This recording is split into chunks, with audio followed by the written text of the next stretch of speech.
ಸಮಾನತೆ ಇಲ್ಲದ ಸ್ವಾತಂತ್ರ್ಯ ಒಂದು ಭ್ರಮೆ. ಇವತ್ತು ನಾವು ಇಲ್ಲಿ ಒಂದು ಪುಸ್ತಕದ ಬಿಡುಗಡೆಯ ಸಲುವಾಗಿ ನಾವು ಸೇರಿಲ್ಲ.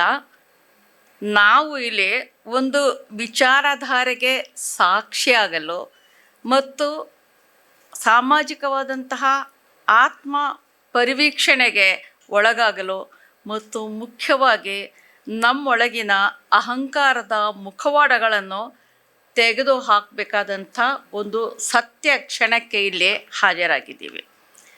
ಇವತ್ತು ಈಗ ತಾನೇ ಬಿಡುಗಡೆ ಆಗಿರ್ತಕ್ಕಂಥ ಬರಗೂರು ರಾಮಚಂದ್ರಪ್ಪ ಅವರ ಶ್ರೇಷ್ಠತೆಯ ಸೊಕ್ಕು ಎಂಬ ಈ ಕೃತಿ ಕೇವಲ ಲೇಖನಗಳ ಸಂಕಲನ ಆಗಿಲ್ಲ, ಅದು ನಮ್ಮ ಸಮಾಜದ ಒಳಗಿರುವ ಅಸಮಾನತೆಗಳ ಮೇಲೆ ಹಿಡಿದಿರ್ತಕ್ಕಂಥ ಒಂದು ಕನ್ನಡಿಯಾಗಿದೆ.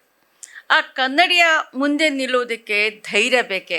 ಯಾಕೆಂದರೆ ಅದು ನಮ್ಮ ಮುಖವನ್ನಷ್ಟೇ ಅಲ್ಲ, ನಮ್ಮ ಮನಸ್ಸಿನ ಒಳಗಡೆ ಅಡಗಿರ್ತಕ್ಕಂತಹ ಅಹಂಕಾರವನ್ನು ಕೂಡ ಎತ್ತಿ ತೋರಿಸುತ್ತೆ. ಬರಗೂರವರು ಕೇವಲ ಲೇಖಕರಲ್ಲ, ಅವರು ಒಂದು ಚಳುವಳಿ. ಅವರ ಬರಹಗಳು ಪದಗಳಲ್ಲ, ಅವು ಪ್ರಶ್ನೆಗಳು. ಅವು ನಮ್ಮ ನೆಮ್ಮದಿಯನ್ನು ಕದಡುವ ಪ್ರಶ್ನೆಗಳು, ನಮ್ಮ ಮೌನವನ್ನು ಮುರಿಯುವ ಪ್ರಶ್ನೆಗಳು. ಬರಗೂರು 80ರ ದಶಕದಿಂದಲೂ ಹೀಗೆ ಇದ್ದಾರೆ. ಅವರು ಒಂದು ವಿಧದಲ್ಲಿ ನನಗೆ ಗುರುಗಳು.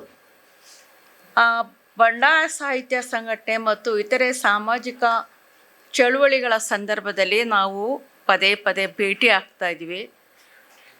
ಅದಕ್ಕಿಂತ ಮುಂಚೆ ನಂದು ಒಂದೇ ಒಂದು ಭಾಳ ಪ್ರಿಯವಾದ ಒಂದು ಏಕಾಂಗಿಕತೆ ಪ್ರಕಟ ಆಗಿತ್ತು ಪ್ರಜಾಮತದಲ್ಲಿ. ಇನ್ಯಾವ ರೀತಿಯಲ್ಲೂ ಬರಹಗಾರ್ತಿ ಅಂತ ನಾನು ಗುರುತಿಸ್ಕೊಂಡಿರಲಿಲ್ಲ, ಪತ್ರಕರ್ತೆ ಅಂತ ಗುರುತಿಸ್ಕೊಂಡಿದ್ದೆ. ಆಗ ಬರಗೂರವ್ರಿಗೆ ಪ್ರಶ್ನೆಗಳನ್ನ ಕೇಳ್ತಾ ಇದ್ದೆ. ಸರ್, ಏನು ಬರಿಬೇಕು? ನೀವೇನು ಕಾಣ್ತೀರಿ ಅದನ್ನ ಬರೀರಿ. ಸರಿ, ಹೆಂಗೆ ಬರಿಬೇಕು? ನಿಮ್ಗೆ ಹೆಂಗೆ ಬರಿಬೇಕು ಅನ್ಸತ್ತೆ ಆ ಥರ ಬರೀರಿ.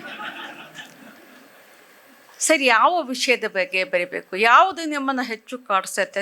ನಾನು ಪ್ರೈಮರಿ ಶಾಲೆಯ ವಿದ್ಯಾರ್ಥಿಗಳ ರೀತಿಯಲ್ಲಿ ಅವರಿಗೆ ಪ್ರಶ್ನೆಗಳನ್ನ ಕೇಳ್ತಾ ಇದ್ದೆ. ಸರ್, ನೀವೇನನ್ನು ಅನುಭವಿಸ್ತೀರಿ, ಏನನ್ನು ನೋಡ್ತೀರಿ, ಏನನ್ನು ಗ್ರಹಿಸ್ತೀರಿ?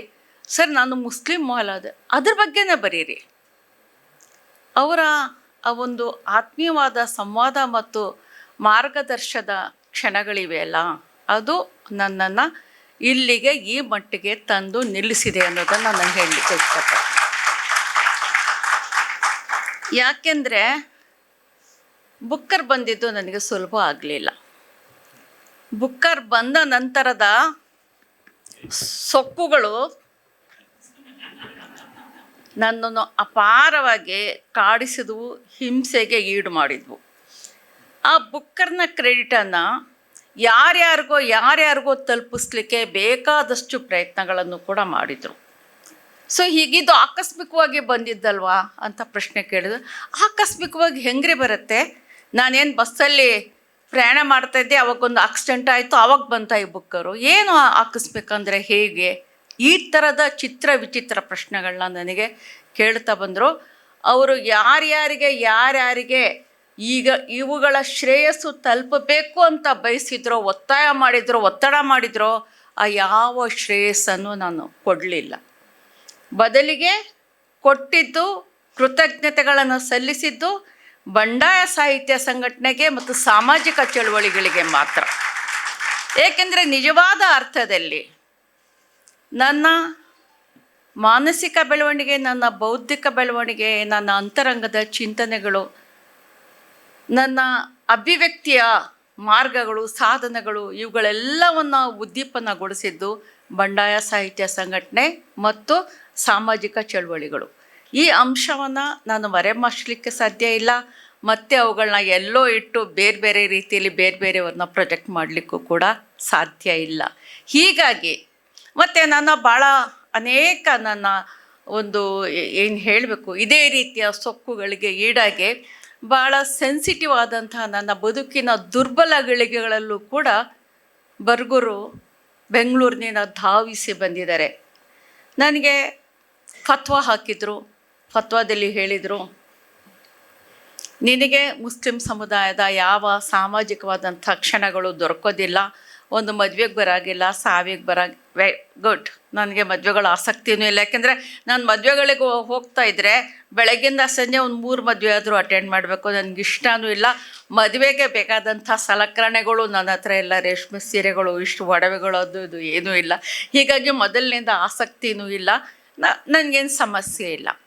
ನೀನು ಸತ್ತರೆ ನಿನ್ನ ಹೆಣನೂ ಕೂಡ ನಾವು ಸ್ಮಶಾನದಲ್ಲಿ ಹೂಳಕ್ಕೆ ನಿನಗೆ ಅವಕಾಶ ಇಲ್ಲ ಅಂದರು.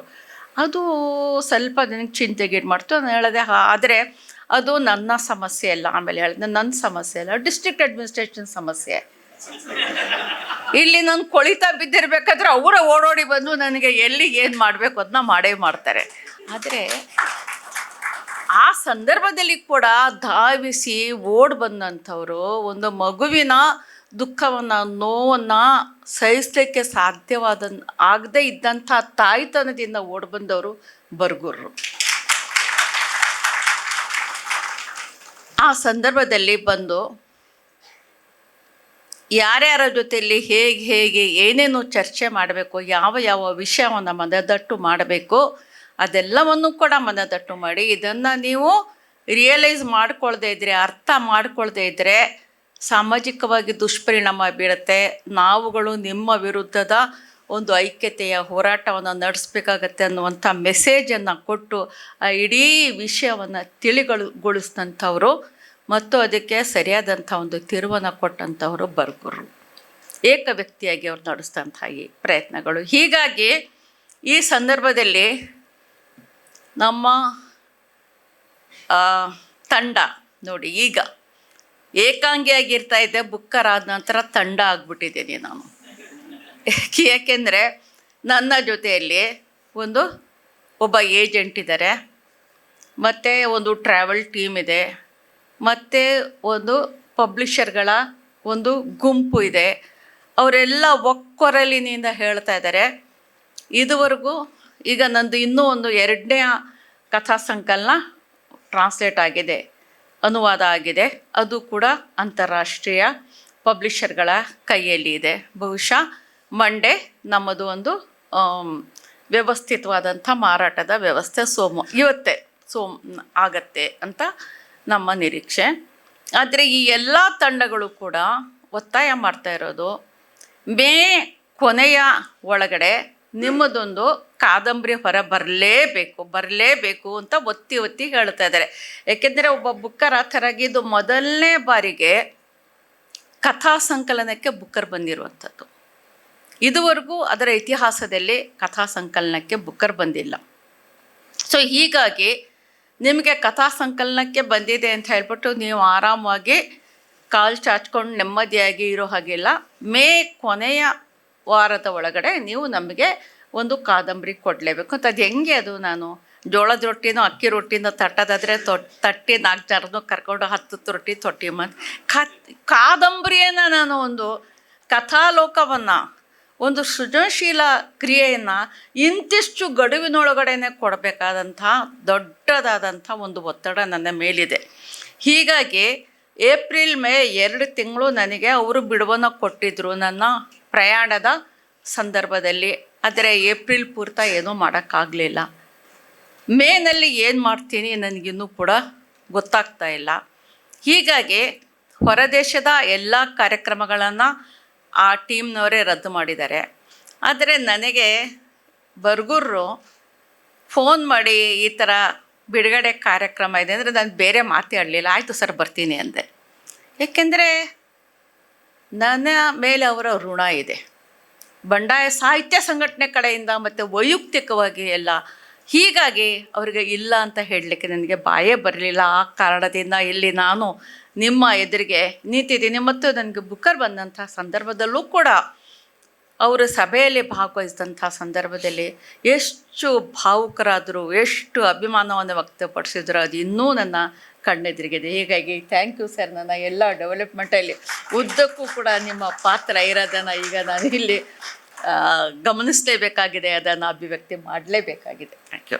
ಸೊ ಹೀಗಾಗಿ ಮತ್ತೆ ವಾಪಸ್ ಬರೋದಾದರೆ ಈ ಶ್ರೇಷ್ಠತೆಯ ಸೊಕ್ಕು ನಾವು ನೀವು ಎಲ್ಲ ಕನ್ನಡ ಸಾಹಿತ್ಯ ಲೋಕದಲ್ಲಿ ಮತ್ತು ಸಾಮಾಜಿಕವಾಗಿ ಇವತ್ತಿನವರೆಗೂ ನಮ್ಮ ವೈಯಕ್ತಿಕ ಅನುಭವಗಳನ್ನು ನಾವು ನಿರೀಕ್ಷಣೆ ಮಾಡಿ ನೋಡಿದರೆ ಎಷ್ಟು ಈ ಸೊಕ್ಕುಗಳ ಕಡೆಯಿಂದ ನಾವು ಎಷ್ಟು ಅನುಭವಿಸಿದ್ದೀವಿ ಅಂತ ಹೇಳ್ಬಿಟ್ಟು ನಮಗೆ ನಾವೇ ನೋಡ್ಕೋಬೋದು.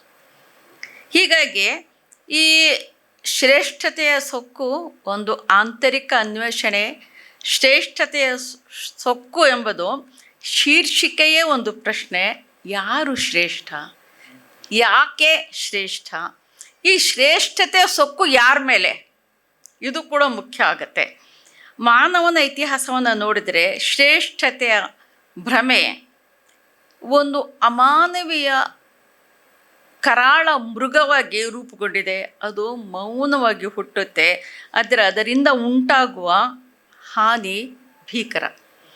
ನನಗೆ ಈ ಸಂದರ್ಭದಲ್ಲಿ ಈ ಶ್ರೇಷ್ಠತೆಯ ಸೊಕ್ಕು ಏನು ನನಗೆ ಪುಸ್ತಕ ಬಂತು ಮನೆಯಲ್ಲಿ ನನ್ನ ಕೈಯಲ್ಲಿ ಹಿಡಿದಾಗ ನನಗೆ ಇಸ್ಲಾಮಿಕ್ ಹಿಸ್ಟ್ರಿ, ಒಂದು ಕುರಾನ್ದು ಕತೆ, ಇನ್ನೊಂದು ಇಸ್ಲಾಮಿಕ್ ಹಿಸ್ಟ್ರಿಯ ಘಟನೆ ಎರಡು ಪಟ್ಟಂತ ನನ್ನ ನೆನಪಿಗೆ ಬಂತು. ಒಂದು ಏನು ಅಂತ ಹೇಳಿದ್ರೆ, ಕುರಾನ್ನ ಆರಂಭ ಆಗುವಂಥದ್ದೇ ದೇವರು ಆದಮ್ ಮೂಲ ಪ್ರವಾದಿಯನ್ನು ಸೃಷ್ಟಿಸಿದ ನಂತರ ತನ್ನ ಎಲ್ಲ ಜೀವಚರರು ಯಾರಿದ್ರು, ಅಲ್ಲಿ ಫರಿಷ್ಠಗಳು ಯಾರಿದ್ರು, ಅವರನ್ನು ಕರೆದು ಹೇಳ್ದ, ಈ ಆದಮ್ ಮನುಷ್ಯನನ್ನು ನಾನು ಸೃಷ್ಟಿಸಿದ್ದೀನಿ, ಇದರ ಎದುರಿಗೆ ಸಾಷ್ಟಾಂಗ ಮಾಡಿ ಅಂತ ಹೇಳ್ಬಿಟ್ಟು. ಇನ್ನು ದೇವರ ಆಜ್ಞೆ ಮೀರೋದಕ್ಕೆ ಯಾರಿಗೂ ಸಾಧ್ಯ ಆಗಲಿಲ್ಲ. ಎಲ್ಲರೂ ಕೂಡ ಸಾಷ್ಟಾಂಗ ಮಾಡಿದರು. ಆದರೆ ಒಬ್ಬ ಮಾತ್ರ, ಅವನ ಹೆಸರು ಇಬ್ಲೀಸ್, ಅವನು ಹೇಳ್ದ, ನಾನು ಮಾಡೋದಿಲ್ಲ. ನನ್ನನ್ನು ಅಗ್ನಿಯಿಂದ ಸೃಷ್ಟಿ ಮಾಡಿದೀಯ, ಈತನನ್ನು ಮಣ್ಣಿನಿಂದ ಸೃಷ್ಟಿ ಮಾಡಿದೀಯ. ಅಗ್ನಿ ಶ್ರೇಷ್ಠ, ನಾನು ಶ್ರೇಷ್ಠ. ನನ್ನನ್ನು ಈ ಮಣ್ಣಿನ ಮನುಷ್ಯನಿಗೆ ನೀನು ಸಾಷ್ಟಾಂಗ ನಮಸ್ಕಾರ ಮಾಡು ಅಂದರೆ ನಾನು ಮಾಡೋದಿಲ್ಲ ಅಂತ ಹೇಳ್ತಾನೆ. ಅಲ್ಲಾಹ್ಗೆ ಆತ ಭಾಳ ಪ್ರಿಯವಾದಂಥ ಒಬ್ಬ ಸೃಷ್ಟಿ. ಹೀಗಾಗಿ ಆತ ಹೇಳ್ತಾನೆ, ಕೆಲವು ಬಹುಶಃ ನಾನು ರೆಕ್ಟಿಫೈ ಮಾಡಬೇಕು, ಆದರೆ ಕೆಲವು ಏನೋ ವಸ್ತುಗಳನ್ನು ಆದಮ್ ಎದುರಿಗೆ ಹಾಕಿ ಅದನ್ನು ಎತ್ತಿಕೊಡು ಅಂತ ಹೇಳ್ತಾನೆ. ಅಲ್ಲಿಗೆ ಬಾಗದಂಗಾಗತ್ತೆ ಅಂತ ಹೇಳ್ಬಿಟ್ಟು ಅದನ್ನು ನಿರಾಕರಿಸ್ತಾನೆ. ಸೊ ಹೀಗಾಗಿ ಅವರಿಬ್ಬರ ನಡುವೆ ನಡೆದಂತಹ ಸಂಘರ್ಷದಲ್ಲಿ ಆತ ಹೊರತಳ್ಳಲ್ಪಡ್ತಾನೆ. ಇವತ್ತಿನವರೆಗೂ ಇಡೀ ಮುಸ್ಲಿಂ ಆಧ್ಯಾತ್ಮಿಕವಾದಂಥ ಸನ್ನಿವೇಶಗಳಲ್ಲಿ ಆತ ಶೈತಾನ್ ಅಂತ ಹೇಳಿಬಿಟ್ಟು ಪ್ರಸಿದ್ಧಿ ಪಡ್ತಿದ್ದಾನೆ. ಶ್ರೇಷ್ಠತೆ ಅನ್ನುವಂಥದ್ದು ಹಿಂದಿನ ಕಾಲದಿಂದಲೂ ಕುರಾನ್ನ ವಾಕ್ಯ, ಆದಮ್ ಪ್ರವಾದಿಯ ಸೃಷ್ಟಿ ಆರಂಭವಾಗುವುದೇ ಈ ಶ್ರೇಷ್ಠತೆಯನ್ನು ಪ್ರಶ್ನೆ ಮಾಡಿಕೊಂಡು. ಈ ಶ್ರೇಷ್ಠತೆಯನ್ನು ಇಸ್ಲಾಮಿಕ್ ವ್ಯವಹಾರದಲ್ಲಿ, ಇಸ್ಲಾಮಿಕ್ ಆಧ್ಯಾತ್ಮದಲ್ಲಿ, ಇಸ್ಲಾಮಿಕ್ ಜನಜೀವನದಲ್ಲಿ ಬಹಳ ವಿಶೇಷವಾಗಿ ಖಂಡಿಸಿದರೆ. ಆದರೆ ಇವತ್ತಿಗೂ ಅಲ್ಲೂ ಇದೆ, ಅಷ್ಟು ಖಂಡಿಸಿದ್ರು ಕೂಡ, ಅಷ್ಟು ನಿರಾಕರಿಸಿದ್ರು ಕೂಡ. ಈ ಸೊಕ್ಕು ಇದೆಯಲ್ಲ, ಯಾವ್ಯಾವ ಥರದಿರುತ್ತೆ? ಹುಟ್ಟಿನ ಸೊಕ್ಕು ಇರುತ್ತೆ. ನಾನು ಈ ಮನೆತನದಲ್ಲಿ ಹುಟ್ಟಿದ್ದೀನಿ, ಜಾತಿಯ ಸೊಕ್ಕು, ನಾನು ಈ ಜಾತಿಯಲ್ಲಿ ಹುಟ್ಟಿದ್ದೀನಿ, ವರ್ಗ, ನಾನು ಭಾಳ ಶ್ರೀಮಂತ, ಧರ್ಮದ ಸೊಕ್ಕು, ನನ್ನ ನಂಬಿಕೆ ಮಾತ್ರ ಸತ್ಯ, ಬೇರೆಯವರ ನಂಬಿಕೆ ಯಾವುದು ಕೂಡ ಸತ್ಯ ಅಲ್ಲ, ಸುಳ್ಳು. ಲಿಂಗದ ಸೊಕ್ಕು, ನಾನು ಪುರುಷ ಅಥವಾ ನಾನು ಸ್ತ್ರೀ ಎಂಬ ಆಧಿಪತ್ಯದ ಮನೋಭಾವ. ತೊಗಲಿನ ಬಣ್ಣದ ಸೊಕ್ಕು, ಚರ್ಮದ ಬಣ್ಣವನ್ನು ಮಾನವೀಯತೆಯ ಮಾನದಂಡವನ್ನಾಗಿ ಮಾಡುವ ಅಜ್ಞಾನ. ಈ ಎಲ್ಲ ಸೊಕ್ಕುಗಳು ಒಂದೇ ಮೂಲದಿಂದ ಬರುತ್ತವೆ. ಅದ್ಯಾಕೆ ಅಂದರೆ ಅಹಂಕಾರ. ಶ್ರೇಷ್ಠತೆಯ ಸೊಕ್ಕು ಅಂದರೆ ಇತರರನ್ನು ಕುಗ್ಗಿಸುವ ಮೂಲಕ ಸ್ವತಃ ಉನ್ನತನೆಂದು ಭಾವಿಸುವ ಮನೋಭಾವ. ಒಂದು ನಾವೆಲ್ಲ ಚಿಕ್ಕಂದಿನಲ್ಲಿ ನಮಗೆಲ್ಲ ಶಾಲೆಗಳಲ್ಲಿ ಹೇಳಿದ್ದಾರೆ, ಒಂದು ಗೆರೆ, ದೊಡ್ಡ ಗೆರೆ ಬರಿ, ಉದ್ದನೆಯ ಗೆರೆ ಬರಿ ಅಂತ ಹೇಳಿದಾಗ ಒಂದು ಗೆರೆ ಬರೆದು ಇದನ್ನು ಬಹಳ ಶ್ರೇಷ್ಠ ಅಂತ ಹೇಳಬೇಕಾದ್ರೆ ಪಕ್ಕದಲ್ಲಿ ಚಿಕ್ಕ ಗೆರೆ ಬರೆಯೋದು. ಆ ಚಿಕ್ಕ ಗೆರೆ ಇದ್ರಿಗೆ ನಾನು ದೊಡ್ಡವನು. ಈ ಶ್ರೇಷ್ಠತೆ ಇದೆಯಲ್ಲ, ಈ ಶ್ರೇಷ್ಠತೆಯ ಮಾನದಂಡಗಳನ್ನ ನಾವು ಗಮನಿಸ್ತಾ ಇದ್ದೀವಿ. ಇದು ಕೇವಲ ಒಂದು ಸಾಮಾಜಿಕ ಸಮಸ್ಯೆ ಅಲ್ಲ, ಇದು ಆಂತರಿಕ ರೋಗ. ಇದು ಮಾನವನ ಆತ್ಮವನ್ನು ಕ್ರಮೇಣ ಕುಗ್ಗಿಸ್ತಕ್ಕಂತಹ ಕ್ರಮ. ಜಾತ್ಯತೀತತೆ ಈ ಪ್ರತಿರೋಧದ ಮೊದಲ ಹೆಜ್ಜೆ. ಈ ಸೊಕ್ಕಿನ ವಿರುದ್ಧದ ಮೊದಲ ಪ್ರತಿರೋಧ ಜಾತ್ಯತೀತತೆ. ಜಾತ್ಯತೀತ ಅಂದರೆ ಕೇವಲ ಜಾತಿಯನ್ನು ನಿರಾಕರಿಸೋದಲ್ಲ, ಅದು ಒಂದು ಮೌಲ್ಯಾಧಾರಿತ ನಿಲುವು. ಏಕೆಂದರೆ ಬರ್ಗೂರು ತಮ್ಮ ಇಡೀ ಲೇಖನಗಳ ಸಂಕಲನದಲ್ಲಿ ಹೇಳ್ತಾರೆ, ಜಾತ್ಯತೀತತೆ, ಸಮಾನತೆ ಇವುಗಳು ಮತ್ತು ಬಹುತ್ವ ಇವುಗಳು ನನ್ನ ಪ್ರಮುಖವಾದಂತಹ ಕಾಳಜಿ ಅಂತ ಹೇಳ್ಬಿಟ್ಟು. ಈ ಮಾನವನ ಮೌಲ್ಯ ಅವನ ಹುಟ್ಟಿನಿಂದ ಅಲ್ಲ, ಅವನ ಮಾನವೀಯತೆಯಿಂದ. ಜಾತಿ ಒಂದು ವ್ಯವಸ್ಥೆ ಮಾತ್ರವಲ್ಲ, ಅದು ಒಂದು ಮನಸ್ಥಿತಿ. ಅದನ್ನು ಕಾನೂನಿನಿಂದ ಮಾತ್ರ ನಿಗ್ರಹಿಸಲು ಸಾಧ್ಯ ಇಲ್ಲ. ಅದನ್ನು ಮನೋಧರ್ಮವೇ ಬದಲಾಗಬೇಕು. ಜಾತ್ಯತೀತತೆ ಅಂದರೆ ವರ್ಗೀಕರಣವನ್ನು ತಿರಸ್ಕರಿಸುವುದು, ಸಮಾನ ಗೌರವವನ್ನು ಒಪ್ಪಿಕೊಳ್ಳುವುದು, ಇತಿಹಾಸದ ತಪ್ಪುಗಳನ್ನು ಅರ್ಥಕೊಳ್ಳುವುದು. ಜಾತ್ಯತೀತತೆ ಇಲ್ಲದೆ ಸೌಹಾರ್ದತೆ ಸಾಧ್ಯವಿಲ್ಲ. ಜಾತ್ಯತೀತತೆ ಇಲ್ಲದೆ ಸಮಾನತೆ ಸಾಧ್ಯವಿಲ್ಲ. ಸೌಹಾರ್ದತೆ ಅಂದರೆ ಭಿನ್ನತೆಯಲ್ಲಿನ ಏಕತೆ. ಸೌಹಾರ್ದತೆ ಅಂದರೆ ಎಲ್ಲರೂ ಒಂದೇ ಆಗಬೇಕು ಅನ್ನುವುದಲ್ಲ, ಅದು ಭಿನ್ನತೆಯ ನಡುವಿನ ಸಹಜ ಸಹಜೀವನ. ಭಾಷೆ, ಧರ್ಮ, ಸಂಸ್ಕೃತಿ, ಲಿಂಗ ಈ ವೈವಿಧ್ಯತೆ ನಮ್ಮ ದೌರ್ಬಲ್ಯವಲ್ಲ, ಇದು ನಮ್ಮ ಶಕ್ತಿ. ಆದರೆ ಶ್ರೇಷ್ಠತೆಯ ಸೊಕ್ಕು ಈ ವೈವಿಧ್ಯತೆಯನ್ನು ವಿಭಜನೆಗೆ ಬಳಸುತ್ತದೆ. ಸೌಹಾರ್ದತೆ ಹೇಳುವುದು ನೀನು ಬೇರೆ ನಾನು ಬೇರೆ, ಆದರೆ ನಾವು ಒಂದೇ ಮನುಕುಲದವರು. ಸೌಹಾರ್ದತೆ ಅಂದರೆ ಪರಸ್ಪರ ಅರ್ಥ ಮಾಡಿಕೊಳ್ಳುವುದು, ಗೌರವವನ್ನು ಬೆಳೆಸುವುದು, ಸಹಾನುಭೂತಿಯ ಮೂಲಕ ಸಂಬಂಧಗಳನ್ನು ಕಟ್ಟುವುದು. ಸೌಹಾರ್ದತೆ ಇಲ್ಲದ ಸಮಾಜ ಯುದ್ಧ ಭೂಮಿ. ಇವತ್ತು ನಾವು ನೋಡ್ತಾ ಇದ್ದೀವಿ, ಯಾಕೆ ಯುದ್ಧ ನಮ್ಮ ಇಡೀ ಪ್ರಪಂಚವನ್ನು ಕಂಗೆಡಿಸ್ತಾ ಇದೆ ಅಂತ ಹೇಳ್ಬಿಟ್ಟು. ಸೌಹಾರ್ದತೆ ಇಲ್ಲದೇ ಇರುವಂಥದ್ದು. ಸಮಾನತೆ ಅನ್ನೋದು ನ್ಯಾಯದ ಅಂತಿಮ ಗುರಿ.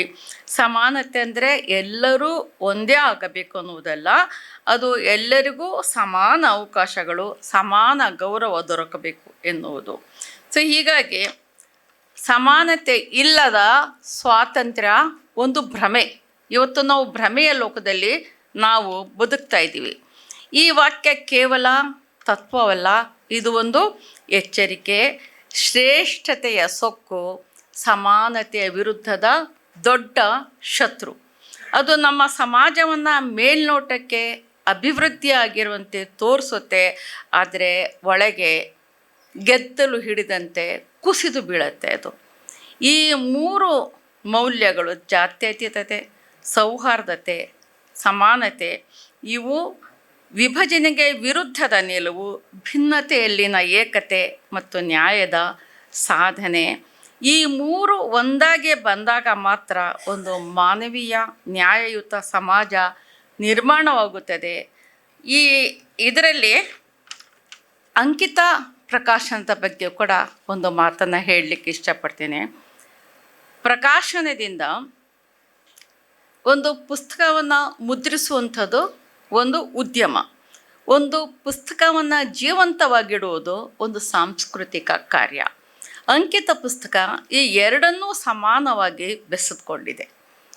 ಸಂವಾದ ಕಾರ್ಯಕ್ರಮಗಳು, ವಿಭಿನ್ನ ಕ್ಷೇತ್ರಗಳ ಕೃತಿಗಳು, ಅಂಕಿತ ಪ್ರತಿಭೆ ಮಾಲಿಕೆ ಮೂಲಕ ಹೊಸ ಬರಹಗಾರರಿಗೆ ವೇದಿಕೆ, ಕಥಾ ಸ್ಪರ್ಧೆಗಳು, ಮಾಧ್ಯಮ ಸಹಕಾರ, ಪುರಸ್ಕಾರಗಳ ಸ್ಥಾಪನೆ ಇವೆಲ್ಲವೂ ಸೇರಿ ಅಂಕಿತವನ್ನು ಒಂದು ಪ್ರಕಾಶನ ಸಂಸ್ಥೆಯಿಂದ ಒಂದು ಸಂಸ್ಕೃತಿಯ ಚಳುವಳಿಯನ್ನಾಗಿ ರೂಪಿಸಿವೆ.